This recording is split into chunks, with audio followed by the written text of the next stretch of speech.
Alam mo ba ng taong 1891 nang maimbento ang pinakapopular na laro sa kasalukuyan? Ito ay ang larong basketball.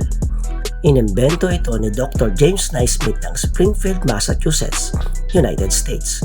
Isang PE teacher sa YMCA or Young Men's Christian Association at 4 na taon nang lumipas na imbento naman ang larong volleyball. Inimbento ito ng kanyang kaibigan na si William G. Morgan na isa ring PE teacher sa YMCA. Sa sobrang pisikal ng larong basketball at hindi na ito bagay para sa mga matatandang atleta, nag-isip ng panibagong laro si William J. Morgan. At ito na nga ang larong volleyball. Para sa marami pang kwentong volleyball, mag-follow ka na sa aming social accounts, Facebook, TikTok, at YouTube.